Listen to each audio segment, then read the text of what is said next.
Hello and welcome. I am Thomas Porteous and you're watching NewsX World. Let's take a look at some of the top global news stories. US President Donald Trump warns that nobody is getting off the hook for unfair trade balances, with the United States hinting at more tariffs ahead. This comes a day after the White House exempted smartphones and computers from import taxes on China. After a Russian missile strike on Ukraine's Sumy killed 34 and injured 117, Western allies slammed Moscow. The United States called it horrifying, while Germany's chancellor-in-waiting accused Russia of a war crime. China's President Xi Jinping begins his Southeast Asia tour in Vietnam amid trade tensions with Trump. Xi called for stronger industrial and supply chain partnerships. The trial of impeached South Korean President Yoon Suk-yeol starts his first criminal hearing over insurrection charges in Seoul. This follows his December 3rd decree imposing martial law. US President Donald Trump said on Sunday that he expects to make a decision on Iran very quickly after Washington-Tehran talks in Oman. The talks are expected to continue on Saturday in Rome, Italy. The Pakistani government states that 8 of its citizens have been killed in southeastern Iran. The individuals, who are yet to be identified, were killed in the Sistan-Baluchestan province. Indian fugitive Mehul Chokshi is arrested in Belgium. The jeweller is accused of being involved in an alleged fraud of nearly $2 billion against Punjab National Bank. Incumbent President Daniel Noboa declares victory in Ecuador's runoff election. With 90% counted, the 37-year-old's iron fist campaign against cartel violence pushed him ahead of leftist Luisa Gonzalez. We have breaking news coming in now from the Middle East, where new reports suggest a breakthrough may be near in hostage negotiations between Israel and Hamas.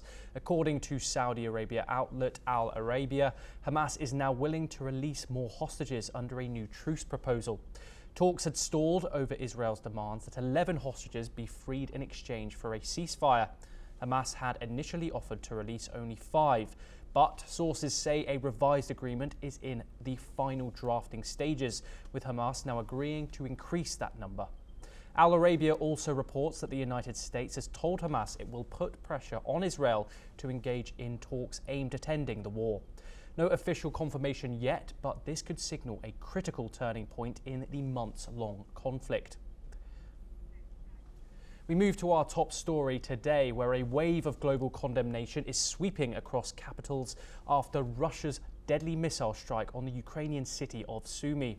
The attack, which killed at least 34 people and injured 83, many of them civilians, during Palm Sunday services, has sparked urgent calls for action from world leaders.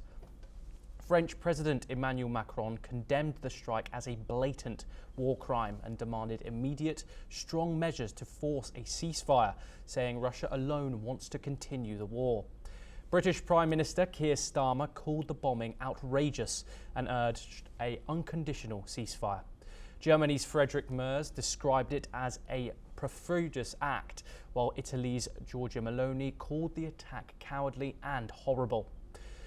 US President Donald Trump has described Moscow's missile strike as a horrible thing. Speaking aboard Air Force One, Trump said he was told it was a mistake, though he didn't specify by whom.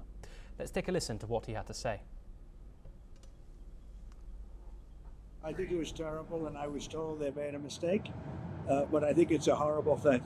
I think the whole war is a horrible thing. I think the war is, for that war to have started, is an abuse of power. This country would have never allowed that war to have started if I were president. The strike killed at least 34 people and injured 83 others, including children. 2 ballistic missiles hit the city centre as people gathered for Palm Sunday. One struck a trolley bus full of passengers. This is one of the single deadliest strikes on Ukraine this year. The attack came just days after Trump's envoy Steve Witkoff met with Vladimir Putin in Moscow. Meanwhile, Ukrainian President Volodymyr Zelensky has invited Trump to visit Ukraine to witness the devastation firsthand. This is what the Ukrainian president also stated. Цієї п'ятниці був рівно місяць, як Росія відкинула американську пропозицію повного і безумовного припинення вогню. Вони не бояться, і саме тому балістика. Саме тому щоночі під сотню ударних дронів, більшість з яких шахеди. І саме проти звичайних українських міст.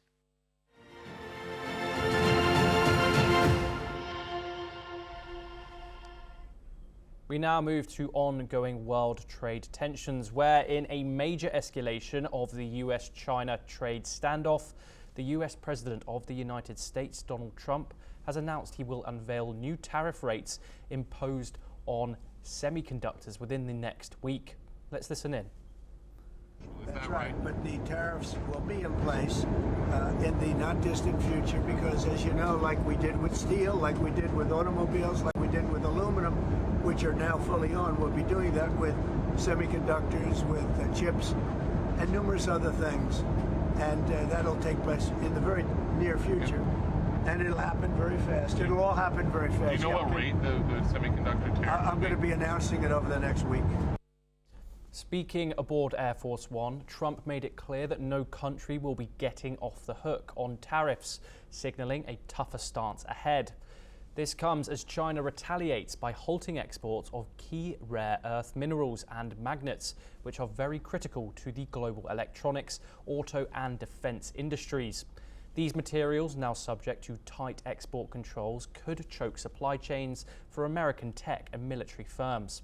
Trump says the US has a $1 trillion trade deficit with China, accusing Beijing of taking hundreds of billions a year and warning that there will be no deal unless the surplus is resolved.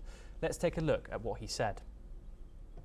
But with China, it's $1 trillion, and we have to solve our trade deficit with China. We have $1 trillion trade deficit with China. Hundreds of billions of dollars a year we lose with China, and unless we solve that problem, I'm not going to make a deal. Now, I'm willing to deal with China, but they have to solve their surplus. We have a tremendous deficit problem with China.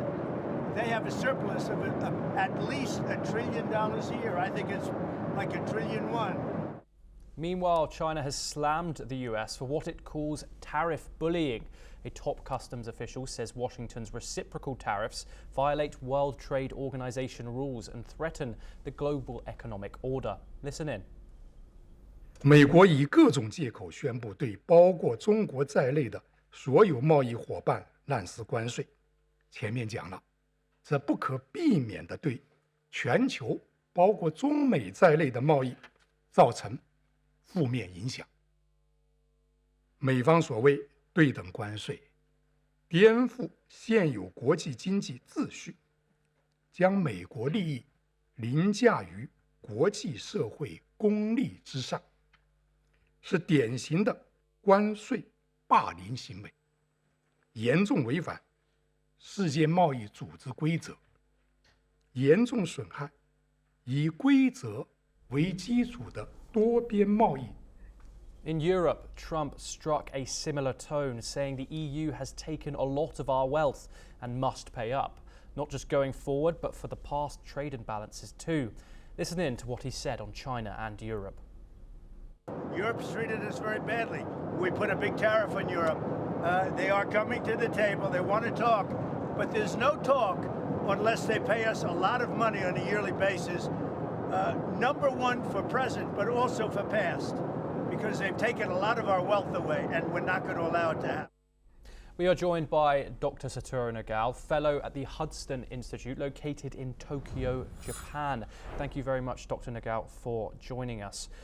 Dr. Nagao, Donald Trump says that China has a $1 trillion trade deficit with the United States. Is that a correct statement? Yes and no, but because how to calculate, it relies on how to calculate in this case. But at the same time, this is correct or not is not so important because this is intimidation type diplomatic negotiation. So when Trump said something radical thing as intimidation, indeed, fact or not is not matter. In the past, we can remember what happened in the negotiation between the U.S. and Ukraine. President Trump said Zelensky is dictator, but next day the media asked him, is he the dictator? But his response is, I thought I did not say like that. So that's why when intimidation has happened, the content is not so important. Just intimidation is the tool of the negotiation. Yes.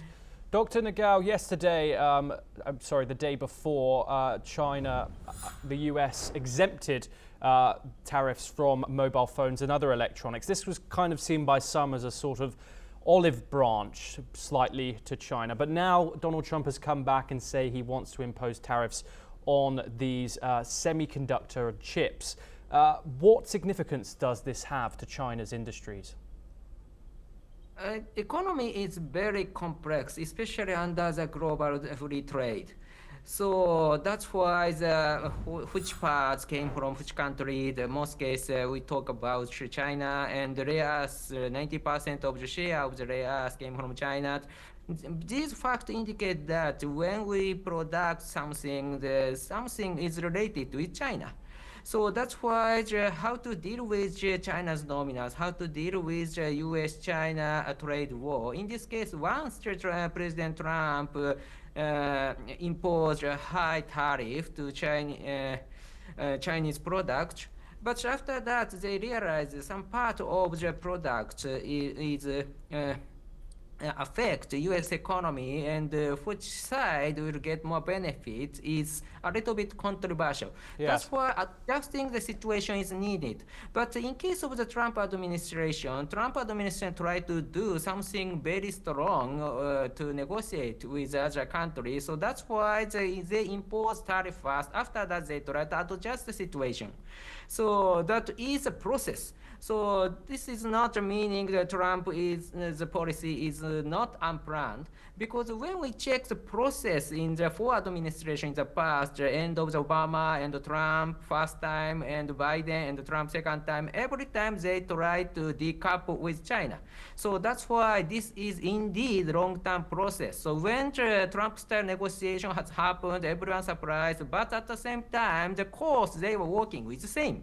Yes. Dr. Nagao, moving on, China has just announced that it's going to stop selling these certain rare earth minerals that people need for batteries, people need for wind turbines. There's some elements of the defense ministry that it's needed in. How big of a problem are these the lack of these rare earth minerals going to be for the United States? And this is a big problem because now we can find many sources of the rare earth, but not developed well. So these mines demand 7 to 10 years to develop to be the main part of the supply chain. So that's why the US government has already committed to find the alternative source, but at the same time, this alternative source is not enough level to continue the same level of the production. So that's why when the US need to deal with China's dominance, of course they impose high tariff or they try to decouple with China. But viewed from the practical matters, indeed this is nearly impossible just now. So this is one kind of intimidation for the long-term process. President Trump tried to raise the tariff, but postpone and impose the tariff again, because even if this is not a practical level of the tariff, every time impose means that the company owners realize this is dangerous and risky. Yes. So that's why they will change attitude, and the decoupling process is indeed advancing step by step.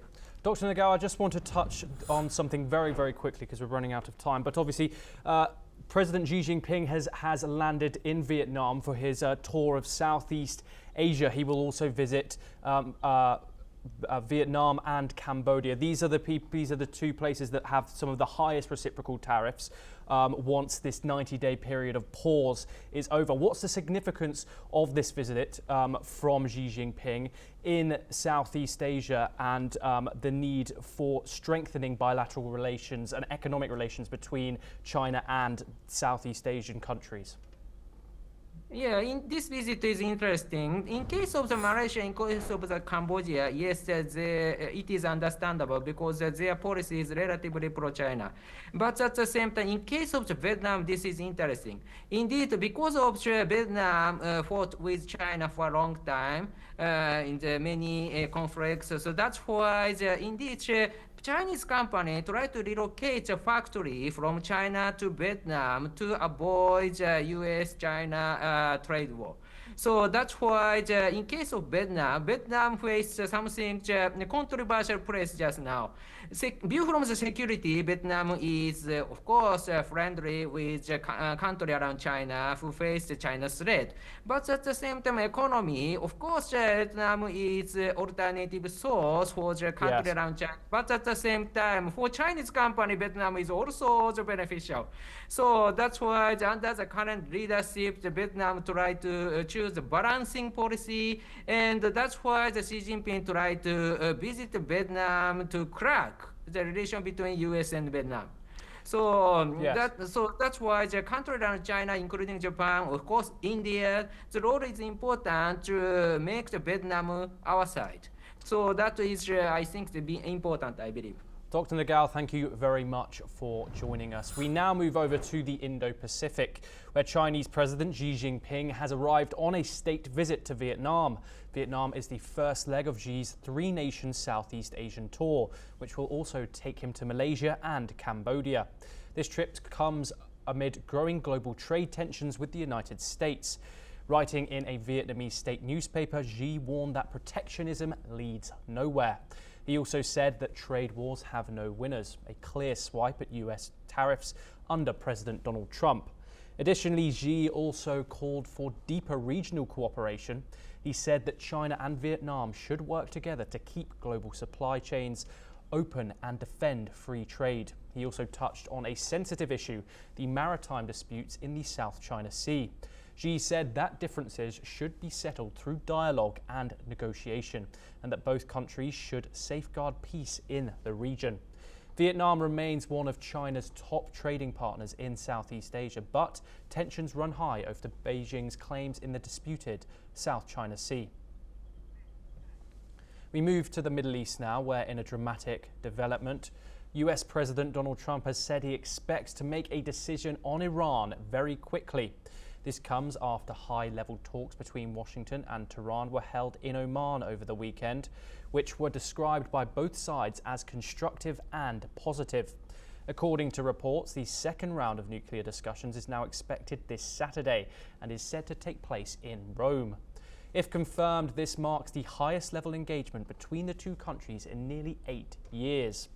While speaking to reporters aboard Air Force One, Trump confirmed he met with his advisors and hinted at swift action. He stopped short of giving details. Meanwhile, Israeli officials have been briefed and are watching developments very closely. And although Iran claims the talks remain indirect, reports suggest a 45-minute conversation took place between US envoy Steve Witkoff and Iran's foreign minister, signaling a possible shift towards more direct dialogue. We move on now, where a fugitive Indian businessman, Mehul Choksky, has been arrested in Belgium at the request of the Indian authorities for his role in the massive, approximately $1.6 billion Punjab National Bank fraud case.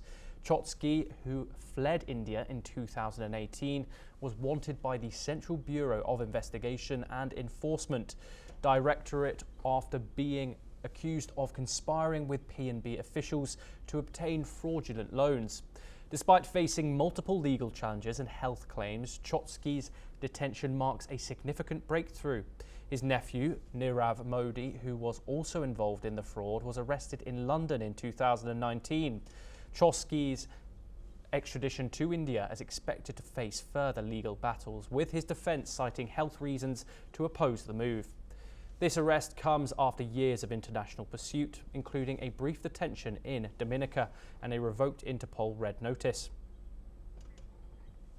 We move to South Asia now, where 8 Pakistani workers from Balochistan were killed in Iran's Sistan-Baluchestan province by Balochi militants. The workers employed at a car repair shop in Balochistan were murdered in a targeted attack. The assailants, who were armed and had entered a workshop at night, bound the victims and opened fire. The Balochistan National Army, a banned group, claimed responsibility for the killings. This incident marked the second such attack in the region in recent years. Last January, 9 Pakistani workers were also killed in a similar attack in Saravan city. Iranian authorities have confirmed the deaths and are investigating the incident. We move to South America now, where Ecuador's election authorities have declared President Daniel Noboa the winner of the runoff vote after he secured a wider-than-expected lead against his leftist rival, Luisa González. With over 90% of votes counted, Noboa holds 56% of the vote, while González trails behind at 44%. The National Election Council has formally called the race in Noboa's favour, marking a strong show of support for the 37-year-old leader's tough stance on crime policies in a country battered by cartel violence and economic turmoil. Celebrating in his hometown of Olon, Noboa thanked his supporters and promised to get straight to work.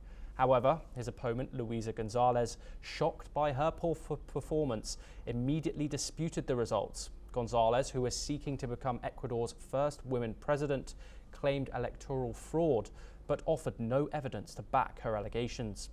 Noboa's win secures him a fresh 4-year term and a stronger mandate to continue his military-led security campaign. Let's listen in to what Noboa and González had to say. Entonces, yo sí denuncio ante mi pueblo, ante los medios y ante el mundo que Ecuador está viviendo una dictadura y estamos enfrentando el peor y más grotesco fraude electoral de la historia de la República del Ecuador. Esta victoria ha sido histórica también. Una victoria de más de 10 puntos, una victoria de más de 1 millón de votos, donde no queda ninguna duda de quién es el ganador. Y eso We move over to the African continent now, where Gabon's military leader, General Brice Oligui Nguema, has been declared the winner of Saturday's presidential election, taking over 90% of the vote, according to provisional results. The former coup leader, who ended the Bongo family's nearly 60-year rule in 2023, now consolidates power through the ballot box. This is what the leader said after his win. J'en appelle à la sagesse des uns, des autres et de tous les bâtisseurs.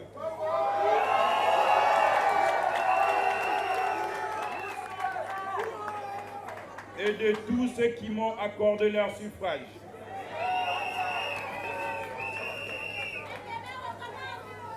D'attendre la proclamation des résultats définitifs par la Cour constitutionnelle pour célébrer la victoire du peuple gabonais. Soyons des bâtisseurs de paix et de justice. Que Dieu vous bénisse. Que Dieu bénisse le Gabon. Je vous remercie pour cette belle victoire. Nguema faced 7 opponents, but critics say the electoral system and new constitution were stacked in his favour, with key opposition figures barred from running. His nearest rival, former Prime Minister Bele Neze, scored just over 3%.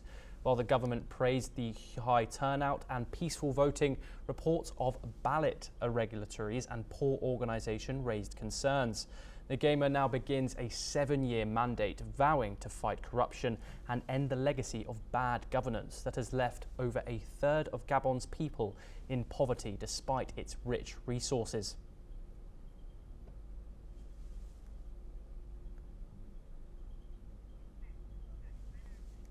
We now move to North America, where US police have arrested a 38-year-old Cody Barmer for arson and terrorism after an attack on the official residence of Pennsylvania Governor Josh Shapiro. The fire broke out in a separate part of the residence while Shapiro and his family were inside, but fortunately no one was injured. Shapiro, who was woken by a police trooper and evacuated with his family, has condemned the rising political violence, urging that it must end. Let's take a listen to what he said. But we do know that this attack was targeted. We don't know the person's specific motive yet, but we do know a few truths. First, this type of violence is not okay. This kind of violence is becoming far too common in our society. Authorities say Barmer, who had homemade incendiary devices on him, climbed a fence to access the property, evading police before setting the fire. He now faces charges including attempted murder, terrorism and aggravated arson. Blue Origin is making history with its first all-female flight crew launching into space on Monday morning. The mission NS-31 marks the 11th human flight of the New Shepard program and featured a star-studded crew, including journalist Gayle King, pop icon Katy Perry and activist Amanda Nguyen, former NASA engineer Aisha Bao, producer Carrie Flynn and Lawrence Sanchez, who helped bring the mission together. The 11-minute journey will take off from West Texas and give the crew a brief taste of what weightlessness and stunning views of Earth. Officials say the mission is about more than just space travel. It's a symbol of possibility, representation and inspiration for women everywhere. This is the first time since 1963 that an all-female crew has flown to space. Supporters will hope it will spark a new generation of women to aim high and maybe even for the stars. Well, that's all we have time for. We will continue to bring you more news updates from around the globe.